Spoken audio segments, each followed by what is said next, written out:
15 अप्रैल 2024 ये वही दिन है जिसने संयुक्त अरब अमीरात के इतिहास को पूरी तरह से बदल के रख दिया।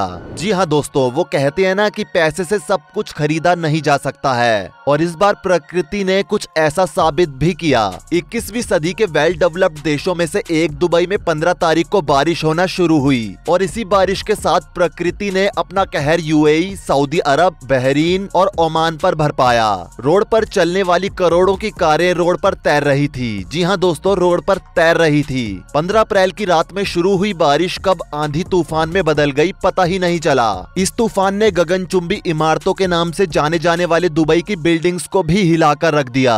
नजारा तो ऐसा था कि मानो दोपहर में रात का मंजर नजर आ रहा था। इस नजारे को देखकर कई लोग तो पूरी तरह से डर गए थे, क्योंकि उन्होंने इस तरह के नजारे को पहले कभी नहीं देखा था। पूरे दुबई का नजारा तो ऐसा था कि प्लेन के पायलट्स को भी समझ नहीं आ रहा था कि प्लेन को उड़ाकर ले जाया जाए या फिर नाव की तरह तैराकर। दुबई में इस स्थिति को अब तक की सबसे संकट भरी आपदा के रूप में देखा जा रहा है। ऐसा इसलिए क्योंकि रेगिस्तान में बसे दुबई के इंटरनेशनल एयरपोर्ट पर 24 घंटे में 6.26 इंच बारिश हुई। अगर आपको लगता है कि ये नॉर्मल है तो आप गलत हैं, क्योंकि मौसम से जुड़ी जानकारी देने वाली वेबसाइट theweatherman.com के अकॉर्डिंग यहाँ इतनी बारिश 2 सालों में होती है, यानी 2 सालों में कुल होने वाली बारिश एक ही दिन में हो गई। एक ही दिन छोड़िए, बल्कि महज कुछ घंटों में ही इतनी बारिश हो गई। दोस्तों, दुबई ने भले ही हर क्षेत्र में तरक्की क्यों ना कर ली हो, लेकिन दुबई आज भी अपने रेन सिस्टम की वजह से खासा परेशान रहता है। अब क्योंकि दुबई रेगिस्तान में बसा हुआ है, इसलिए वहाँ पर गर्मी भी बहुत पड़ती है। हालात तो ये होते हैं कि गर्मियों में यहाँ का टेम्परेचर 50 तक पहुँच जाता है। ये बात सिर्फ दुबई की ही नहीं बल्कि पूरे गल्फ कंट्रीज की है। दोस्तों, जैसा कि हम सब जानते हैं कि गल्फ कंट्रीज अपने देश से निकलने वाले पेट्रोलियम के साथ साथ अपने देश में पड़ने वाली गर्मी की वजह से भी जानी जाती है। आपने देखा होगा कि जब दुबई में भीषण गर्मी पड़ती है तो कई लोग समर वोकेशंस मनाने के लिए दुबई जाते हैं और वहाँ के तपते रेगिस्तान में डिजर्ट सफारी वगैरह करते हैं। लेकिन वोकेशंस के बाद ये देश इस भीषण गर्मी से बचने के लिए क्लाउड सीडिंग नाम की टेक्निक का यूज करता है, और कई वेदर एनालिटिक्स के अनुसार गल्फ कंट्रीज में आई बाढ़ की वजह यही क्लाउड सीडिंग है। दुबई प्रशासन ने सोमवार और मंगलवार को क्लाउड सीडिंग के लिए विमान भी उड़ाए थे, और अनुमान ये लगाया जा रहा है कि इसी में कुछ गड़बड़ी हुई, जिसके चलते अब वहाँ के हालात और जज्बात दोनों ही बदल चुके हैं। Gulf state national centre of meteorology ने बताया कि 15 अप्रैल और 16 अप्रैल को दुबई एयरपोर्ट से उड़े 2 विमानों ने इन 2 दिनों में रेन कराने के लिए करीब 7 बार उड़ान भरी, और जैसे ही ये विमान उड़े उसके कुछ ही मिनटों के बाद वहाँ का मौसम खराब हो गया और वहाँ बहुत बारिश होने लगी, और वहाँ होने वाली बारिश का असर कुछ ऐसा हुआ कि वहाँ बाढ़ जैसे हालात बन गए। और इन हालातों की कल्पना किसी ने भी नहीं की होगी कि दुबई में भी ऐसी बारिश होगी कि वहाँ के लोगों का जीना बेहाल हो जाएगा। अब हो सकता है कि एक सवाल आपके जहन में आ रहा हो कि आखिर क्लाउड सीडिंग जिसकी बात हम कर रहे हैं ये आखिर असल में होता क्या है और ये कैसे काम करता है। बता दें कि क्लाउड सीडिंग को आर्टिफिशियल रेन के नाम से भी जाना जाता है। ये एक ऐसी तकनीक है जिसकी वजह से जिन इलाकों में बारिश कम होती है या फिर नहीं होती है वहाँ पर आर्टिफिशियल बारिश कराई जाती है। इसके लिए हेलीकॉप्टर या प्लेन उड़ाए जाते हैं। इन प्लेन्स के जरिए सिल्वर आयोडाइड, पोटेशियम आयोडाइड और ड्राई आइस जैसे केमिकल बादलों में मिलाए जाते हैं, और फिर हवा में या बादल में स्प्रे किए गए ये पार्टिकल्स भाप को अट्रैक्ट करते हैं, जिससे धीरे धीरे ये नॉर्मल से दिखने वाले बादल हैवी डेंसिटी तूफान वाले काले बादलों में बदल जाते हैं। ये कण वाटर वेपोर के कंडेंसेशन और वर्षा की बूंदों या फिर बर्फ के क्रिएशन बनने में मदद करते हैं, जिससे बादल बनते हैं और फिर यही बादल बारिश करते हैं। इस तरह से क्लाउड सीडिंग प्रोसेस के जरिए होने वाली बारिश में कुल आधे घंटे का समय लग जाता है। अब क्योंकि इस पूरी प्रक्रिया में बादलों को तैयार किया जाता है, यानी कि हेलीकॉप्टर्स या एरोप्लेन्स ऊपर आकाश में जाकर बादलों को बनाते हैं, इसलिए इसे क्लाउड सीडिंग कहते हैं। ऐसे में जानकारों का मानना है कि इसमें तकनीकी गड़बड़ी के कारण ऐसी तबाही मची।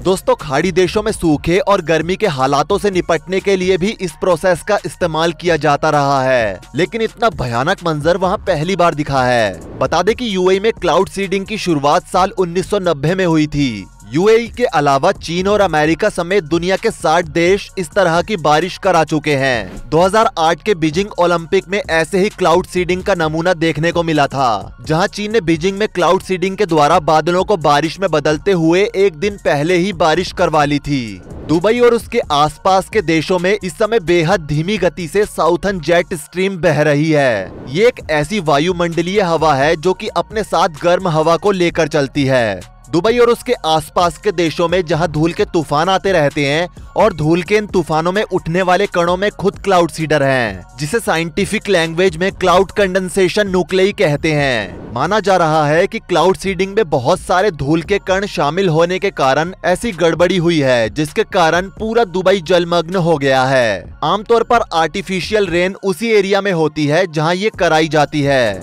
लेकिन खाड़ी देशों में जिस तरह के हालात बने वो बाढ़ लेकर आए। जब प्राकृतिक तौर पर एक जगह पर जरूरत से ज्यादा बारिश होती है तो वो बाढ़ लेकर आती है। इसे बादल फटना भी कहते हैं। बादल फटना इस बात पर निर्भर करना है कि क्लाउड सीडिंग से कितने बादल जमा हुए हैं। अगर बहुत ज्यादा भाप से भरे बादलों की पहचान करके उसमें क्लाउड सीडिंग करा दें तो बादल फट भी सकते हैं। ऐसे में संभव है कि यूएई समेत खाड़ी देशों में इसकी वजह से तेज बारिश आई हो, जो कि बाढ़ का कारण बनी।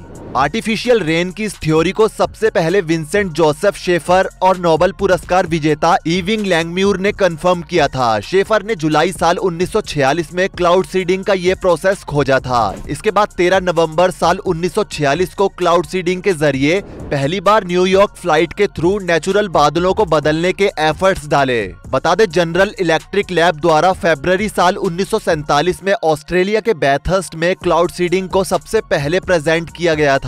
उस समय इसे मुश्किल वक्त में यूज करने के लिए डेवलप किया गया था, लेकिन अब तो इसका धड़ल्ले से इस्तेमाल किया जाता है। इस तकनीक का यूज अक्सर सूखे से प्रभावित होने वाले इलाकों या फिर एयर पॉल्यूशन से निपटने के लिए किया जाता है। कई बार क्लाउड सीडिंग का इस्तेमाल कुछ एयरपोर्ट के आसपास कोहरे को खत्म करने के लिए भी किया जाता है। दोस्तों, जैसा कि अभी हमने आपको कुछ देर पहले बताया कि यूएई रेगिस्तान में बसे होने के कारण पृथ्वी पर सबसे गर्म और ड्राई रीजन वाले जोन में से एक है, जिसके चलते ये बारिश को बढ़ाने के लिए क्लाउड सीडिंग तकनीक का उपयोग करने में सबसे आगे हैं। यूएई ने पहली बार साल 2002 में अपना क्लाउड सीडिंग ऑपरेशन शुरू किया था और उसके बाद से आज तक यूएई को जब जब बरसात की जरूरत महसूस हुई, उसने तब तब अपने जहाज या हेलीकॉप्टर को बादलों में जाके बारिश कराने का आदेश दिया।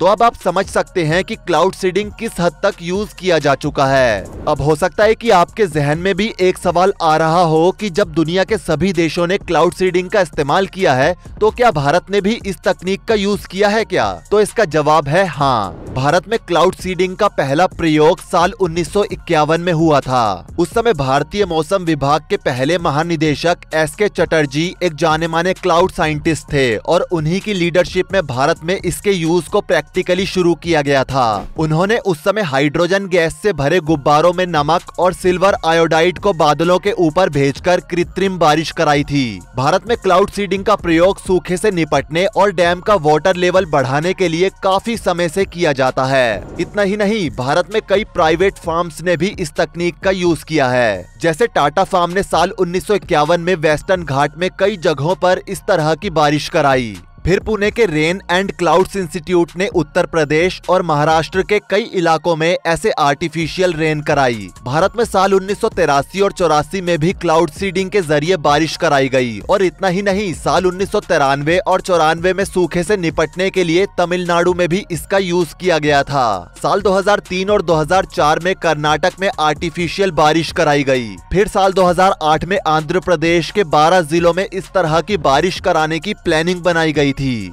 इस तकनीक का एक फेलर भी देखने को मिला और वो हुआ दिल्ली में, जब साल 2018 में दिल्ली में पॉल्यूशन बढ़ने पर आर्टिफिशियल रेन करवाने की तैयारी की गई थी। आईआईटी कानपुर के साइंटिस्ट ने एयर पॉल्यूशन की सीरियस सिचुएशन से निपटने के लिए दिल्ली में आर्टिफिशियल रेन कराने की पूरी तैयारी कर ली थी। बस मौसम के अनुकूल होने का इंतजार किया जा रहा था। आईआईटी के प्रोफेसर ने कृत्रिम बारिश करवाने के लिए इसरो से विमान को भी मंगवा लिया था, लेकिन मौसम अनुकूल न होने की वजह से दिल्ली में आर्टिफिशियल रेन नहीं करवाई जा सकी। यानी कहने का मतलब साफ है कि भारत भी बाकी तकनीकों की तरह आर्टिफिशियल रेन में भी पीछे नहीं है, लेकिन भारत को पता है कि आर्टिफिशियल रेन कब, कहां और कितनी मात्रा में करानी है। वैसे दोस्तों कुछ भी हो, लेकिन हमें प्रकृति के द्वारा बनाए गए नियमों से छेड़छाड़ बिल्कुल भी नहीं करनी चाहिए, क्योंकि जब प्रकृति बदला लेने पर उतारू हो जाती है तो उसके प्रकोप से कोई भी नहीं बच सकता है, जिसका उदाहरण आज आपके सामने दुबई के रूप में है, जिसने दुनिया की सबसे ऊंची इमारत बना डाली।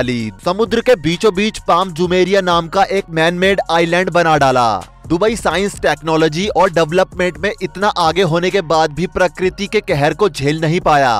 वैसे दुबई में इस इंसिडेंट के होने के बाद आपकी दुबई को लेकर क्या राय है, नीचे कमेंट सेक्शन में जरूर बताएं। वीडियो को लाइक करें, शेयर करें और ऐसी ही और वीडियोस के लिए इस चैनल को सब्सक्राइब करके साथ में बेल नोटिफिकेशन को भी ऑल पर सेट कर लें। धन्यवाद।